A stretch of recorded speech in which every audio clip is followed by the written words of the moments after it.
Hello and welcome to मद्दे मुकाबिल। मैं हूं रबिया खान और मेरे साथ मौजूद हैं रऊफ क्लासरा। सबसे पहले नजर डालते हैं आज की कुछ अहम डेवलपमेंट्स पर। पाकिस्तान की सफारती महाज पर बड़ी कामयाबी। पाकिस्तान और बांग्लादेश की इस्टेब्लिशमेंट 1971 के बाद एक दूसरे के करीब आ गई। बांग्लादेशी फौज के principal staff officer lieutenant general Kamrul Hasan की army chief general Asim Munir से मुलाकात। ब्रदर इस्लामी मुल्क की पाकिस्तान के साथ ताल्लुकात में गर्म जोशी मुखालिफ मुल्क को खटकने लगी। भारतीय आर्मी चीफ का पाकिस्तान पर इल्जाम।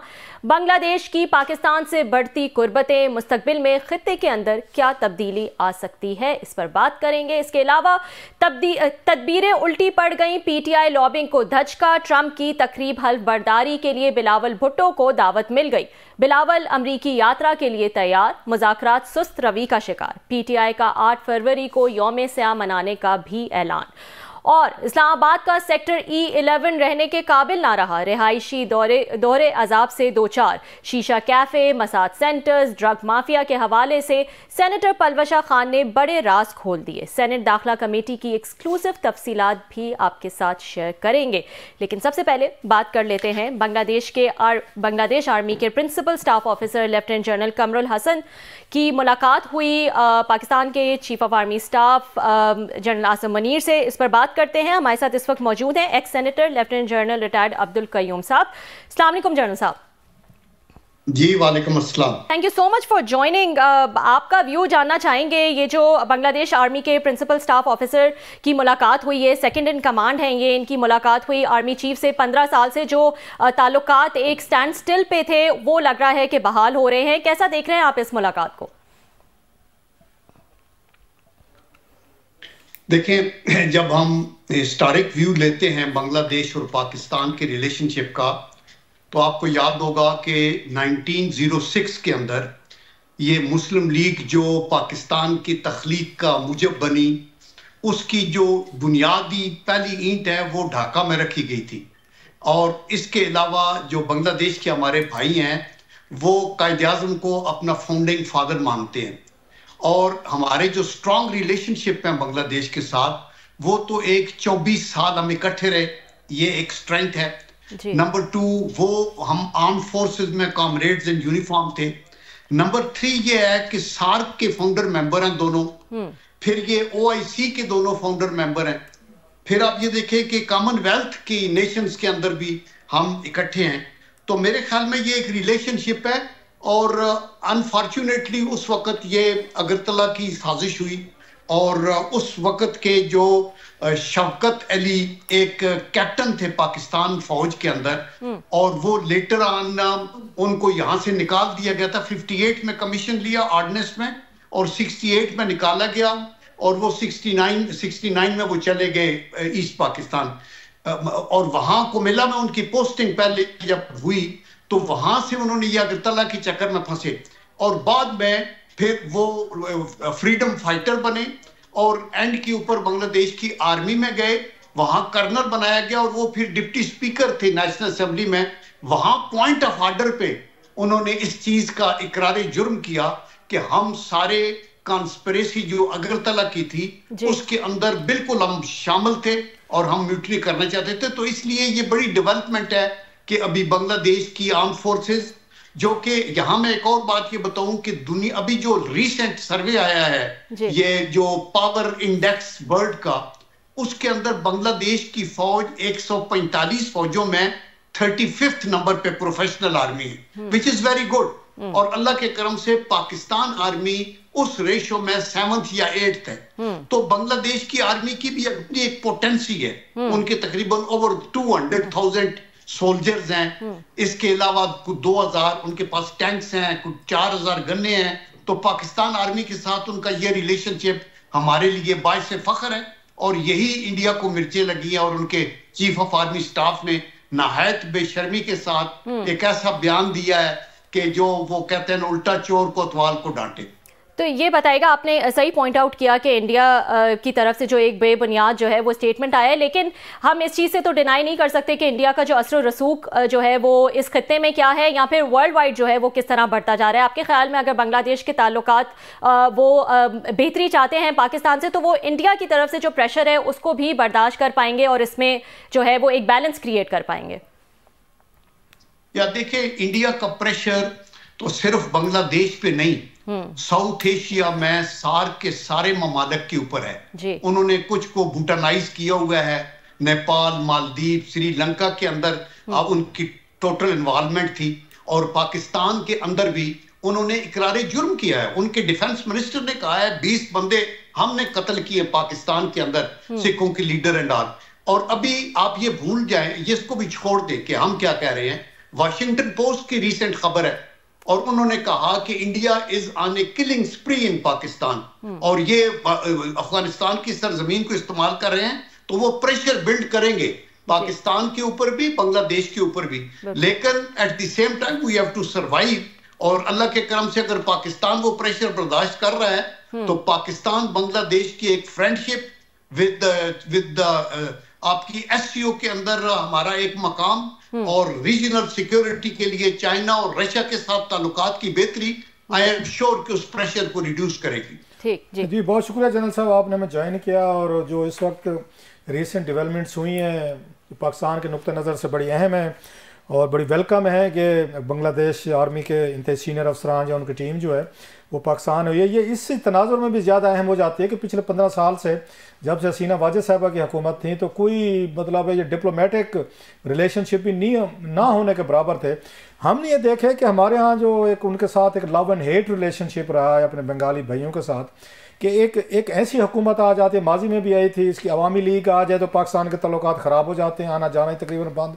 अगर वहाँ पे खालिदा ज़िया की हुकूमत आ जाए या दीगर अभी जैसे वहाँ पे नए लोग आए हैं उसके बाद इनकलाब के बाद, तो तल्लुकात ये ठीक हो जाते हैं। डू यू थिंक ये सस्टेनेबल हैं, या फिर कोई नई हुकूमत, नए लोग, नई कोई इंतज़ामिया, तो फिर वो यार बैक टू स्क्वायर वन, कोई मुस्तकिल कोई हमें कोई रिलेशनशिप में वो नज़र नहीं आता जब से ये 71 के बाद कोई एक कांस्टेंट वो चीज़ नज़र नहीं आती हमें सर। देखें, ये जो रिलेशनशिप अभी कायम हुआ है, यही एक दायमी रिलेशनशिप है। ये टेम्परेरली हटाया गया था। हसीना वाजिद एक फाशिस्ट गवर्नमेंट थी, एक अथॉरिटेरियन थी। उन्होंने बहुत से उलमा को उनको तख्ते-ए-दार पे लटकाया, बहुत से वहाँ मुसलमानों की जिंदगी अजीरन कर दी, और उनको अलग किया। मुफ्ती बानी को आगे लेके आए, जो कि राह के लोग थे बंगालियों की शक्ल के अंदर। तो आई अश्योर यू कि आप देखें, जब से उनकी वो हुआ है मुजीबुर रहमान का जब से कत्ल हुआ है, उसके बाद ज़ियाउर रहमान की हुकूमत, जनरल इरशाद की हुकूमत, खालिदा ज़िया की हुकूमत, ये सारे हमारे, हम ये नहीं कहते कि वो हमारे बहुत ज्यादा दोस्त भी थे, लेकिन दुश्मन भी नहीं थे, और हमारा एक नेचुरल रिलेशनशिप था। बांग्लादेश के लोगों का ये हक है वो जिसको मर्जी हुकूमत में चुने, लेकिन उन्होंने ये हुकूमत तो चुन के देख ली। हसीना वाजिद ने तो 300 स्टूडेंट को हलाक किया और फिर भागने पे मजबूर होगी 2009 से लेके इतना अरसा तक वहां रह के।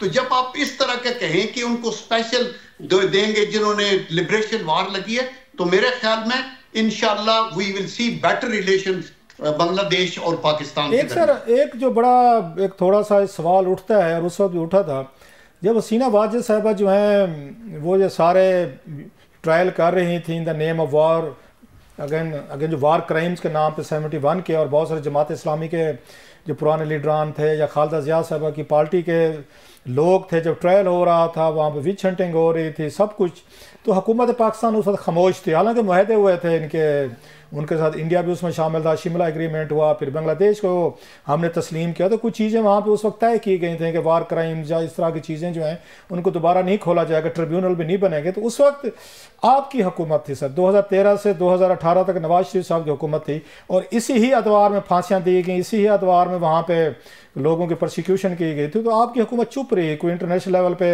ये बात नहीं की गई, यूएनओ में नहीं गए, कोई पाकिस्तान का फॉरेन ऑफिस एक्टिव नहीं हुआ, कभी पार्लियामेंट में बात नहीं हुई, नवाज शरीफ साहब ने खुद कभी बात नहीं की। तो आप समझते नहीं है कि आप लोगों ने साइलेंस करके भी वहाँ पे जो कुछ हो रहा था कम से कम हम आवाज़ उठा सकते थे बहुत सारे फोरम पे, तो कोई ऐसी आवाज़ें नहीं उठाई गई। एंड देयर वाज मतलब ह्यूज डेफिनेट साइलेंस इन 5 सालों में, जब वहाँ पे बंगाली लोगों पे जो पाकिस्तान के साथ जिनकी एक पुरानी एफिलिएशन थी उनको प्रोसिक्यूशन की जा रही थी, ट्रायल किए जा रहे थे, फांसियाँ दी जा रही थी, तो आपकी हुकूमत तो चुप रही है सर 5 साल। देखिए, ये एक जायज़ कंप्लेंट हो सकती है हमारे जो बांग्लादेश के भाई हैं, जिन्होंने अभी बहुत अपना खून दे के और कुर्बानियां दे के पूरी कौम ने और ख़ुसूसन स्टूडेंट्स और यूथ ने इस हुकूमत का तख्ता उल्टा और हटाया। लेकिन देखिए, हसीना वाजिद अलोन नहीं थी, उसकी आंखों के आगे चर्बी इसलिए चढ़ी हुई थी कि पीछे आरएसएस और हिंदू, ये जो गवर्नमेंट हिंद तत्वा की गवर्नमेंट है मोदी की, ये उनके पीछे थी। और यहाँ तक कि मैं आपको रऊफ बताऊं कि एक दफ़ा उससे पहले जनरल इरशाद आए थे पाकिस्तान में, और वो जनरल असलम मिर्जा बेग से मिले और इनके साथ गोल्फ खेला। तो गोल्फ के दौरान उन्होंने बात की तो पाकिस्तान ने ऑफर किया उनको कि हम आपका एक डिवीजन जो है वो इक्विप कर सकते हैं अपने इक्विपमेंट के साथ, ताकि आप पोटेंट हो जाएं। तो वो जब वापस गए और जब दोबारा आए तो उन्होंने कहा कि हमें जो इंडियन प्राइम मिनिस्टर थे राजीव गांधी, कहता उनका रिंग आया था तो उन्होंने कहा था what is wrong with you, आप उनसे क्या लेना चाहते हैं। तो इतने अंडर प्रेशर थे वहां, और हसीना वाजिद तो उन्हीं की प्रॉक्सी थी। दैट इज वाई वो भाग के भी दुनिया में कहीं और नहीं गई, वहां गई है। तो मेरे ख्याल में पाकिस्तान जैसे मुल्क की अपनी मजबूरियां भी हैं, इंटरनल सिचुएशन, इंडिया के साथ ताल्लुकात, इल्जामात, मुल्क के अंदर स्टेबिलिटी का फुकदान।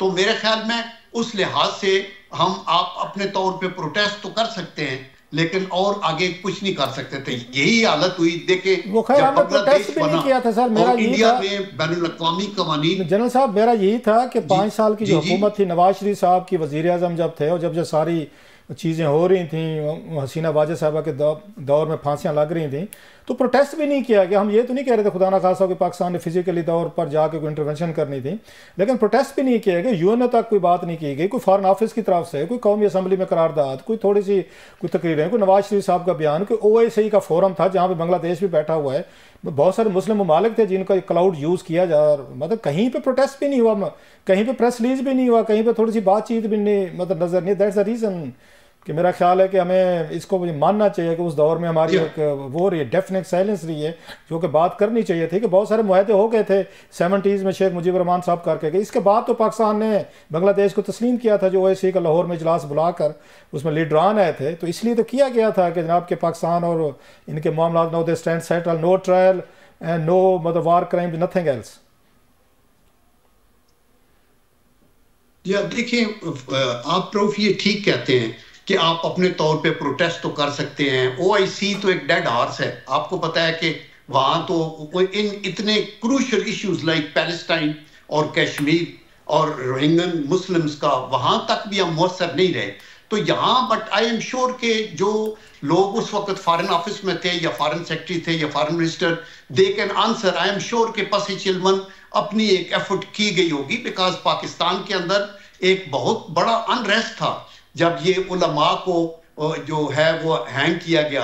और बैनुल-अक़वामी जो ज़मीर है वो तो वैसे खाबिदा है, फौरी तौर पे वो ह्यूमन राइट्स की बात दाएं बाएं सर करते हैं। ये बताएं कि अभी जो बात हो रही है, फलाने को निकालें, अभी जो बात हो रही है, जो बड़ी मेरा ख्याल है ये पाकिस्तान की उसके लिए बेहतर ये होगी और बड़ी मेरा ख्याल वेलकम न्यूज़ समझी जा रही है कि ये भी खबर आई थी कि पाकिस्तान इस्टेब्लिशमेंट आर्मी जो है, इन्होंने ऑफ़र किया है बांग्लादेशी आर्मी को ट्रेन करने की। तो ये आप तक कोई खबरें हैं इस तरह की कि माजी में भी जैसे आप बता रहे थे कि ये कोशिशें की गई थी, आपकी दफ़ा फिर पाकिस्तान की तरफ से ऑफ़र की गई कि हम बांग्लादेशी आर्मी को हम ये ट्रेन करने को तैयार हैं, वही same old band of brothers जो पहले जैसे 71 से पहले था, तो उसी तरह का मेरा ख्याल कनेक्शन दोबारा रिकनेक्ट किया जा रहा है। आप तक कोई ऐसी खबरें हैं कि ये कोई डेवलपमेंट हो रही है सर?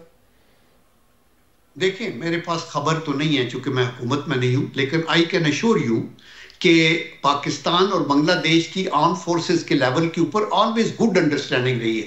मैं जब सर्विंग लेफ्टिनेंट जनरल था और मैं चेयरमैन था पाकिस्तान ऑर्डिनेंस फैक्ट्रीज का, तो मैंने जहां हम श्रीलंका को मदद दे रहे थे वेपन्स जो डिफेंसिव नेचर के हैं उनकी बचत के लिए, वहां बांग्लादेश के जनरल फजल थे रिटायर्ड, वो मेरे साथ इन टच थे। मैंने विजिट किया था ढाका और वहां जाके उनके भाई आपस के मिला था। उस वक्त खालदा जिया की हुकूमत थी, तो मैंने ढाका की मस्जिद में जुम्मा पढ़ा, तो वहां जितने सोल्जर्स थे वो आके मुझे मिलते रहे। तो और ये सिर्फ बांग्लादेश के साथ नहीं है, पाकिस्तान के PMA में, पाकिस्तान मिलिट्री एकेडमी में, पाकिस्तान के स्टाफ कॉलेज के अंदर, पाकिस्तान के बाकी इंस्टीट्यूशंस के अंदर तकरीबन ओवर 20 कंट्रीज के लोग इंक्लूडिंग अमेरिका, जर्मन, ब्रिटिश और बहुत से ममालिक जो हैं वो यहाँ ट्रेनिंग करते हैं और हमारे लोग वहाँ ट्रेनिंग करते हैं। तो आई एम श्योर बांग्लादेश के साथ तो हमने एक आर्मी से बर्थ लिया है। मेरे तो साथी हैं, जब मैं गया था बांग्लादेश तो मुझे उन्होंने बाकायदा सारे जो ओल्ड मेरे कुलीग्स थे उन्होंने हमें डिनर के ऊपर बुलाया था। तो मेरे ख्याल में ये ट्रेनिंग म्यूचुअल जो है हम उनसे बहुत कुछ सीख सकते हैं, उनकी ट्रेड बेटर है। आज अगर पाकिस्तान की इकोनॉमी का साइज पौने 400 अरब डॉलर है तो उनका 415 या 20 बिलियन डॉलर है, हमसे ज्यादा है। और उनकी बहुत सी एक्सपोर्ट्स के लिए बेटर है। हमारा और उनका एक्सपोर्ट अभी 1 बिलियन डॉलर से कम है, लेकिन हम उनको 800 मिलियन की एक्सपोर्ट कर रहे हैं, लेकिन उनकी इंपोर्ट वहां से हमारे पास कोई 74 मिलियन डॉलर की आ रही है। इसको बढ़ाया जा सकता है। तो इकोनॉमी में भी मिलिट्री के अंदर भी जॉइंट एक्सरसाइजेस, जॉइंट ट्रेनिंग ये बिल्कुल हो सकती है और ये खित्ते के सारे ममालिक के साथ हो सकती है। आई होप कि इसके अलावा सोशो इकोनॉमिक और बहुत सारे ये सेक्टर्स हैं जहाँ पे पाकिस्तान और बांग्लादेश एक दूसरे के साथ ताउन करके मेरे को प्रोग्रेस कर सकते हैं। बहुत शुक्रिया सर, जनरल साहब, thank you very much sir. Thank you so much general Abdul Qayyum साहब हमारे साथ मौजूद थे। वक्त हुआ एक ब्रेक का। ब्रेक के बाद कुछ मजीद अहम टॉपिक्स हैं वो आपके साथ डिस्कस करेंगे।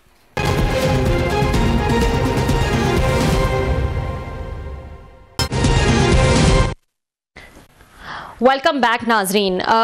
20 तारीख को क्लासरा साहब ट्रंप का ओथ टेकिंग सेरेमनी है, उसमें जो है वो हल्फ बर्दारी के लिए बिलावल भुट्टो साहब को तो दावत मिल गई है, बाकियों का कुछ जो है वो पता नहीं है। और ये भी कहा जा रहा है कि उनको ज़ाती हैसियत में दावत मिली है, बहुत जल्द वो जाने वाले हैं ओथ टेकिंग सेरेमनी के लिए। ये बड़ी एक दिलचस्प एक डेवलपमेंट है। हम इंतज़ार कर रहे थे, बल्कि पूरा मुल्क इंतज़ार कर रहा था, PTI के दोस्त ज़्यादा कर रहे थे कि पिछले 1 साल से नज़र भी आ रहा था या कि उनकी लॉबिंग बड़ी तेज़ हुई है, उन्होंने बड़ा इफेक्टिव काम किया वहाँ पे USA में। उनके सपोर्टर, ओवरसीज पाकिस्तानी सारे लोग कांग्रेस तक ले गए, हेयरिंग करवा ली, करारदादें हो गई, UNO पहुँच गए, जनीवा सब कुछ हो गया।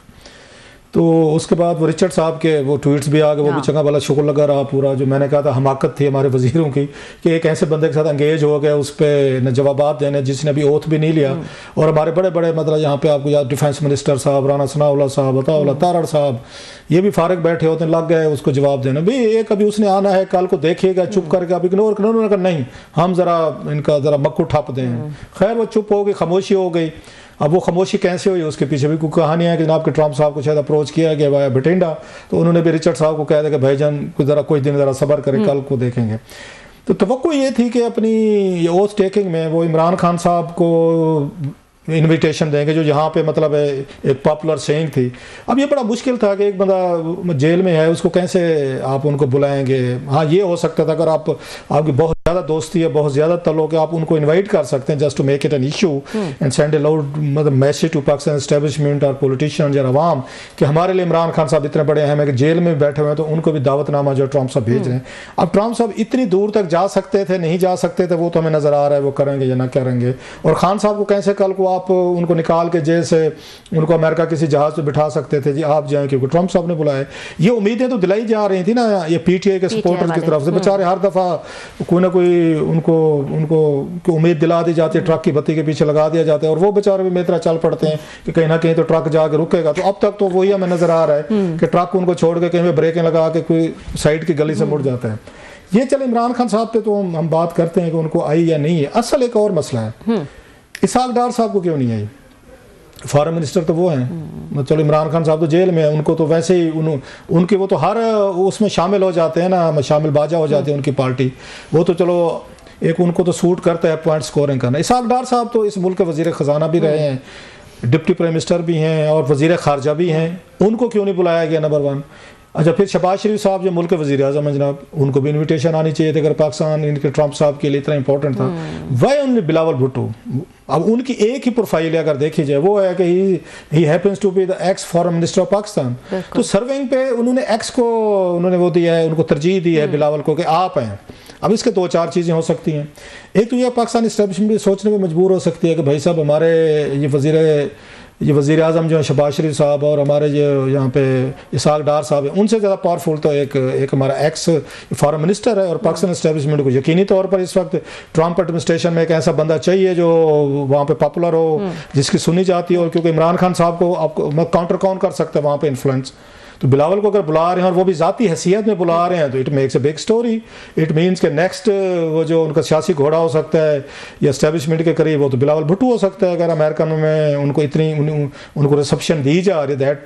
तो ये एस्टेब्लिशमेंट भी 2 मिनट के लिए सोचेगी कि जिन लोगों को हमने बिठाया हुआ है, जिनको हमने वज़ीर आज़म बना, उनको तो कोई वो पूरी दुनिया में कोई उनको बुलाते ही नहीं है अपने पास कि आप आएँ, और स्पेशली अमेरिकन नहीं बुलाते। और उस वक्त नहीं बुलाते जबकि मतलब इमरान खान साहब का इस वक्त तूती बोल रहा है वहाँ पर अमेरिका में, और वो तो संभाले नहीं जा रहे।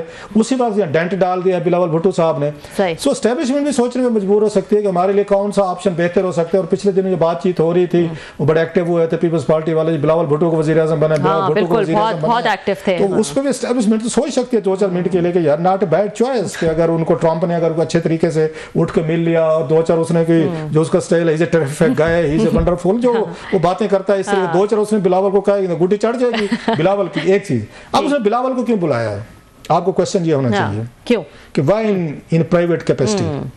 हुआ कुछ यूं था कि बेनज़ीर भुट्टो साहब जब ये वज़ीर आज़म बनी थी और ये 88 में, तो ये 89 में मेरा ख्याल अमेरिका गई थी ये, और एज ए फर्स्ट मुस्लिम ये प्राइम मिनिस्टर थी। बड़ी खबर थी, बड़ी स्टोरी थी उस दौर में, आई रिमेंबर दैट। तो उस वक्त जब ये गई थी तो इनको वहाँ पर ये ट्रंप जो थे, he was a big businessman at that time as well, इन्होंने बेनज़ीर भुट्टो साहब को ये बुलाया था, लंच पे बुलाया था, और बेनज़ीर भुट्टो साहब ने उसमें शिरकत की थी। सही। ये उस वक्त मेरा ख्याल है बिलावल या तो पैदा होने वाले थे या हो चुके थे, क्योंकि इनकी मेरा ख्याल है उसमें 89 की पैदाइश है, अगर मैं गलत नहीं कह रहा, अगर मुझे सही याद पड़ रहा है तो, क्योंकि ही इज 35 समथिंग, क्योंकि 88 में बेनज़ीर भुट्टो ने ये कंसीव किया था। और बहुत बड़ी खबर बनी थी कि जनरल ज़िया को नहीं पता चल सका था कि बेनज़ीर भुट्टो साहब जो है ना वो इस वक्त कंसीव किया है उन्होंने चाइल्ड को। ये उनकी इंटेलिजेंस की बहुत बड़ी फेलियर समझी गई थी कि बेनज़ीर भुट्टो साहब ने वो किया था, उन्होंने कंपेन जो चलाई थी सारी, उसको बिलावल वाज उनके उस वक्त कंसीव किया हुआ था। सो ये उससे छोटे से थे। तो ट्रंप को उस वक्त से इनके साथ भुट्टो फैमिली या बेनज़ीर भुट्टो साहब को ज़ाती तौर पर जानते हैं। ये बात मैं कोई अपने कोई वसाइल कोई ज़राए से नहीं कह रहे। बिलावल भुट्टो ने पिछले दिनों ये खुद ये बात की कि लोग भूल गए होंगे, उन्होंने जब कहा ना इमरान खान साहब का, जी खान साहब के ट्रंप से दोस्ती है, उनके खानदान से है। जुल्फ़ी बुखारी साहब ने उधर से ट्वीट किया जी मेरा दामाद उसका तो फलाना मैं बड़ा ये उसमें इन्फ्लुएंशियल, तो उन्होंने कहा भाई साहब जरा घोड़े छाँव पे बांधे, हमारी भी कोई जान पहचान है, और आज की नहीं आपकी तो अभी की है, हमारी 89 की, तो मेरी तो वालदा को उन्होंने बुलाया। तो मेरा ये ख्याल है Trump is carrying that kind of. आप उसकी वो देखें ना कि उसने 35 साल बाद भी उसने याद रखा है कि जनाब के ये जो बेनज़ीर भुट्टो साहब आई थी तो उनका बेटा जो फॉरेन मिनिस्टर है, पाकिस्तान में पार्लियामेंटेरियन है, एक नया नौजवान है, मुझे उसको बुलाना चाहिए। So that could be one of the links जो मुझे समझ आ रही है कि जिसकी वजह से ट्रंप साहब ने बुलाया। लेकिन ये पाकिस्तानी पॉलिटिक्स के लिए तो अहम डेवलपमेंट है। और अगर इमरान खान साहब या डार साहब या शहबाज शरीफ साहब को इन्विटेशन नहीं आती अगले 4-5 दिनों में, बड़ा झटका है। It's a huge story, it's a big, मतलब इवन इमरान खान के सपोर्टर जो हैं फिर ये गालियां देंगे ट्रंप साहब को कि यार ट्रंप यार तू भी देख ले यार, मिनट में चढ़ा देते हैं और मिनट में गिरा देते हैं यार, सहारा था। अब ट्रंप साहब ने अगर खान साहब को दावत ना दी तो फिर सोचेंगे क्या होगा, बस जरा सोच लें क्या क्या ट्रेंड चलेंगे, फिर जरा ये ट्रंप साहब जरा सोच लें कि अगर आपने ना बुलाया, बड़ी परेशानी है ट्रंप साहब के लिए। ठीक है, एक ब्रेक ले लेते हैं, ब्रेक के बाद दोबारा हाजिर होंगे। वेलकम बैक नाजरीन। कुछ मज़ीद इशूज़ पे बात कर लेते हैं। इस वक्त हमारे साथ मौजूद हैं फ़ोन लाइन पर सेनेटर पलवशा खान साहिबा।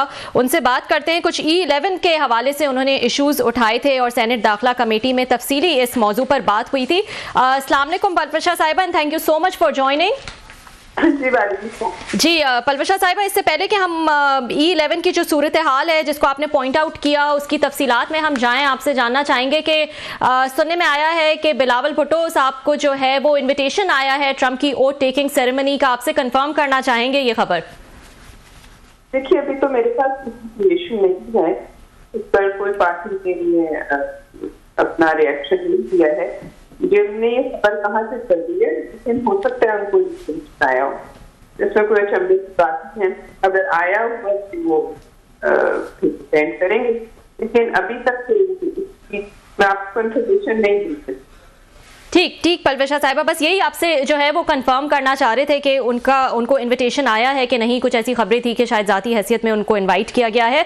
मूविंग ऑन टू E11 का जो इशू आपने उठाया और आपने कहा कि अब ऐसी जगह नहीं रही है जहां हम अपने बच्चों को भी स्कूल भेज सके, काफी तफसील में आपने उस कमेटी में बात की, कुछ तफसीलात बताइएगा कि क्या इशूज हैं।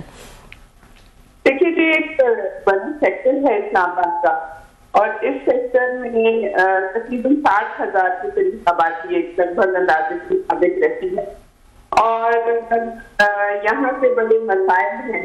आपकी आवाज जरा थोड़ी सी, अगर आप थोड़ा सा मूव कर जाएं तो आपकी आवाज जरा फट के आ रही है, थोड़ी ब्रेक हो रही है। यार ब्रेक हो रही है, अगर इफ यू कुड प्लीज। अब ठीक है जी, अब थोड़ा सा अगर जी इको आ रही है मुझे। जी जी अब सही है, आई थिंक इट्स बेटर। अच्छा, तो बहरहाल ये एक बड़ा सेक्टर है जिसमें तकरीबन 60,000 इसकी आबादी है और इसके बहुत से मसाइल, जहाँ कुछ इंतजामी मसाइल हैं, उसके अलावा यहाँ बहुत से ऐसे मसाइल हैं जिसको CDA ने बिल्कुल इग्नोर किया। हालांकि यहाँ से CDA टैक्स वसूल करती है जैसे कि बाकी जगहों से करती है, लेकिन इस सेक्टर को जो है बिल्कुल लावारिस छोड़ा हुआ है, जिसके नतीजे में यहाँ इंक्रोचमेंट, इलीगल जो तजावजात हैं, इसके मराकज़ जो हैं वो इस किस्म के तजावजात से भरे हुए हैं, जहां हर किस्म की जो है गैर कानूनी सरगर्मियां जो हैं वो अब अरूज पे हैं, जिसमें ये मसाज पार्लर्स, इलीगल हॉस्टल्स, जिसमें कोई पता नहीं ना पुलिस को ना CDA को कि कौन रह रहा है, हर तीसरा घर हॉस्टल बना हुआ और ये पिछले चंद सालों में बढ़ता जा रहा है। इस पर मैंने इनकी पहले भी तवज्जो दिलाई थी, मैंने चेयरमैन साहब को, CDA के चेयरमैन को 2-3 दफा कॉल किया क्योंकि वहाँ के रिहायशी बहुत परेशान हैं, लेकिन इस पर कोई इतना तवज्जो नहीं दी गई, जिसके बाद उन्होंने पिटिशन मूव की वहाँ के रिहायशियों ने। तो लिहाजा अब यहाँ पूरे इस्लामाबाद की ड्रग्स जो हैं वो यहाँ अवेलेबल हैं, यहाँ से सप्लाई हो रही हैं। यहाँ हर दूसरे घर में लीगल हॉस्टल है जिसमें हमें नहीं पता कौन रह रहा है, कोई गैर कानूनी सरगर्मियां हो रही हैं। यहाँ क्या जो लोग रह रहे हैं उनके कवायद क्या हैं, ये जाहिर है पुलिस को तो पता होगा, लेकिन बहरहाल वो इसको खाली कराने के लिए इस जगह कोई जो गैर इखलाकी सरगर्मियां उनको कंट्रोल करने के लिए कोई कोशिश नहीं है। उसके अलावा यहाँ जो बिल्डिंग्स हैं, कमर्शियल बिल्डिंग्स, उनकी छतों पे शीशा कैफेज खुले हुए हैं और ये सब कुछ पुलिस देखती है, इंतजामिया देखती है, लेकिन इस पर एक्शन नहीं होता।